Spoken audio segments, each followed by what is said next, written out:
아 글쎄 안 들려 들을 뉴스 없어 아무 뉴스도 귀에 들어오지 않아 듣고 또 들어도 들을 뉴스 없어 만든 게 이 프로야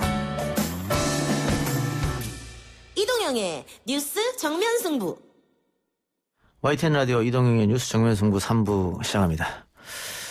본격적 이야기 앞서서 아까 오프닝으로 들었던 청취율 조사 우리 청취자분께서 직접 전화를 받으신 것 같아요. 김한재 씨 전화 받고 YTN 라디오 이동영의 뉴스 정면 승부 듣는다 이렇게 말씀해 주시고 저희한테 다시 녹음본을 보내주셨습니다. 고맙습니다. 지난 한 주간 유튜브를 뜨겁게 달군 내용을 가지고 한 주를 총 정리해보는 시간입니다. 유튜브로 보는 세상 하은기 새로운 소통연구소장 나왔습니다. 어서 오십시오. 안녕하세요. 지난주인가요? 가짜 사나이를 저희가 한번 다뤘었는데 그때 다뤘던 가짜 사나이 이야기는 굉장히 이게 히트를 했다. 네. 새로운 유튜브에 한 획을 긋지 않느냐 이렇게 얘기했었는데 최근 가짜 사나이 시즌2는 오히려 좀 안 좋은 이야기가 더 많은 것 같아요. 예, 사실 흥행 성적만 놓고 보면 히트는 했습니다. 첫 에피소드도 1300만 조회수가 넘었고 한 일주일 만의 성적인데 4개 에피소드까지 3000만 조회수가 넘었습니다. 대단하네요. 예, 근데 이제 평가의 측면에서는 좀 대체로 호평이었던 시즌 1에 비해서 이제 말들이 많이 오가고 있는 중인데요. 비판을 좀 많이 받고 있는 형국에다가 오늘은 그러니까 가짜 사나이의 제작 주체였던 피지컬 갤러리 채널에서 그 영상들을 다 내리게 되는 사태까지 발생했습니다. 시즌 5도 내렸습니까? 예, 관련된 모든 콘텐츠를 다 내렸습니다. 다 내렸다. 예. 하나하나 살펴보면 일단 가짜 사나이 시즌 2에서는 교관들이 조금 너무 심하게 사람들을 다루는 게 아니냐. 너무 자극적으로 간 것이 아니냐. 그런 논란이 좀 있었던 것 같아요. 예, 가학성 논란이 좀 있었는데요. 언론의 비판도 많이 받았는데 사실 훈련의 강도로 보면은 시즌 1이랑 별 차이가 없습니다.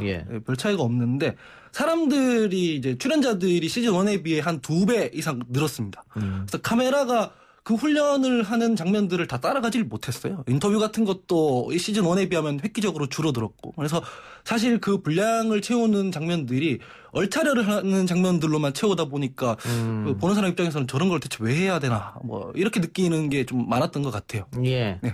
훈련을 받았던 분들은 문제 없다라고 했습니다만 어쨌든 보는 시청자들이 많은 불편함을 이야기해서 논란이 됐고 그것 때문에 시즌 1 영상까지 다 내린 건 아닐 테고요. 또 다른 문제는 지금 여러 군데에서 이 가짜 사나이에 나오는 패널들을 폭로하는 그런 형국이 지금 벌어지고 있죠. 예, 그렇습니다. 사생활을 폭로한다거나. 예, 그렇습니다. 일단 시즌 1에서 되게 유명해진 이근 대위 같은 경우는 이제 본인의 채무 문제라든가 이제 성추행 관련한 어떤 판결문까지 공개되면서 사실은 논란에 이제 불을 붙였는데요. 이제 시즌 2에 출연했던 분들에 대해서도 이를테면 과거에 카톡 내용 이런 것들이 캡처돼가지고 폭로되거나 그렇다 보니까 이제 출연자들이랑 출연자들 가족들까지 이제 악플에 시달리는 그런 상황이 됐습니다. 그래가지고 이제 채널 측에서 더 이상은 진행이 어려울 것 같다 해가지고 영상들을 전부 내려버리는. 이근 대위를 폭로하는 것은 가로세로 연구소 또 김용호 씨가 지금 하고 있는데. 예, 그렇습니다. 김용호 씨는 오늘도 또 다른 폭로를 예고했더라고요. 계속해서 이근 대위 의혹을 폭로하겠다는 입장인 것이고. 다른 출연진들은 아까 얘기한 카톡 논란 내용도 있었고. 성매매업소에 다닌 거 아니냐. 그런 의혹도 있었고. 조금 심했다고 하는 것은 다른 게 또 하나 있었죠. 그 정배우 씨인가 하는 분이 폭로했네요. 그게 이제 메인인데 거기서 이제 소위 몸캠이라고 해가지고 동의 없이 이제 나체 사진을 올려버리는 거를 어저께 해버렸어요. 그럼 범법인데? 범법입니다. 그래서 경찰에서도 이제 내사가 들어갔다고 하더라고요. 그래서 아마 가짜 사나이 제작진에서 이거 그대로 이렇게 뒀다가는 많은 사람들이 다칠 수 있겠다 이런 판단을 한 것 같네요. 그 출연자분의 특히 이제 아내 같은 경우에는 임신 중이라고 해서 지금 스트레스를 많이 받아서 좀 위험한 상황이라고까지 하더라고요. 근데 과연 이게 제대로 검증이 이루어진 다음에 폭로가 된 건지 아니면 말고식의 폭로인지 이런 것도 한번 볼 필요는 있을 것 같아요. 그리고 그걸 떠나서 공인들도 아니잖아요. 사실 그렇습니다. 유튜브에 출연하는 사람들인데 이 사람들의 과거 사생활을 무차별하게 다 이렇게 폭로하고 오픈하는 게 과연 옳은 일인지 이런 논란도 있는 것 같습니다. 아니, 사실은 언론이나 기성매체 같은 경우에는 게이트키핑 기능이라는 게 있지 않습니까? 예. 데스킹도 하고 게이트키핑도 있는데 대개 유튜버들은 1인 미디어인 경우가 많습니다. 예. 이슈 유튜버들의 경우도 이거를 다뤄야 되는지, 이 의혹을 다뤄야 되는지 다루지 말아야 되는지 취사 선택할 수 있는 기능이 전혀 없고 일단 이슈가 발생하고 나면은 그 이슈를 다룸으로 인해서 조회수를 올릴 수 있으니까 무차별적으로 그렇게 뭐 폭로를 한다든가 의혹을 마구잡이로 던진다든가 그렇게 하고 난 뒤 사고가 터지고 나면은 다시 사과를 하고 해명 영상을 올리고 뭐 이런 게 반복적으로 일어나는 것 같습니다. 자극적인 제목을 달아서 폭로 같은 걸 하게 되면 예. 시청자 수도 늘어나고 예. 또 그에 따라서 뭐 슈퍼챗이나 이런 것도 많이 터지게 되고 예, 그렇습니다. 나쁠 거 없다 이렇게 판단하는 겁니까 그러면?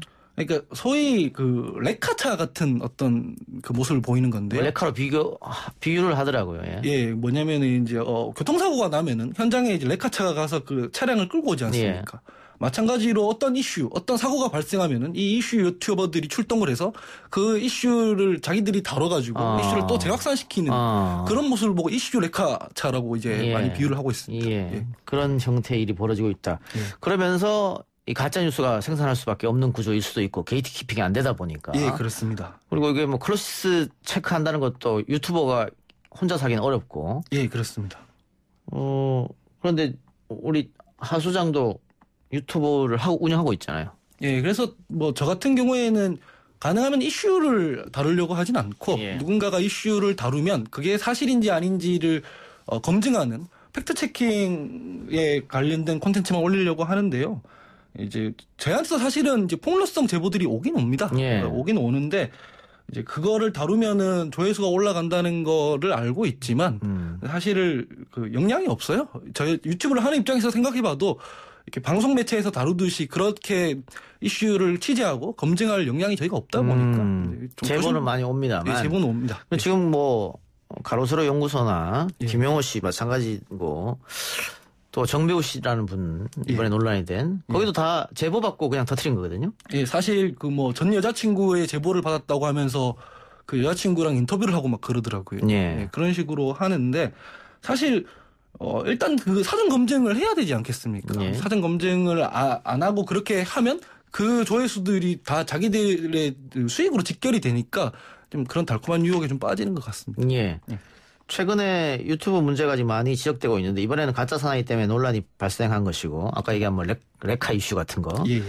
근데 그 전에는 또 뒷광고 논란이 굉장히 컸잖아요. 예, 뒷광고 논란이 그 전에 있었고 또 그 전에는 한 동물 유튜버가 이제 동물들을 학대했다고 해서 문제가 되기도 했는데 동물들을 학대하는 것도 결국은 조회수 올리는 겁니까? 예, 사실 그렇습니다. 왜냐하면은 이것도 같은 문제인데요. 영향력은 큰데에 비해서 그거를 제어할 수 있는 시스템이 부족합니다. 예. 시사 유튜버들이랑 마찬가지인데 이를테면 TV에서 동물 프로그램을 다룬다고 하면은 수많은 제작진들이 이제 기획을 하고 회의를 하고 이제 제보를 받아서 촬영을 하고 편집을 해서 이렇게 내보내는데 유튜버의 경우는 자기 동물 그냥 찍어서 보내는 거지 않습니까? 예. 그리고 그 동물들을 많은 사람들이 예뻐하면 할수록 그게 또 수익으로 직결이 됩니다. 그래서 동물들을 일부러 굶긴다거나 뭐 그러면은 좀 애교가 늘어난다고 하더라고요. 일부러. 그래서 그런 모습들을 일부러 자기가 연출을 하는데 그걸 제어할 수 있는 사람은 아무도 없고 뭐 그렇다 보니까 사실상 본인이 다룰 수 없는 거를 이제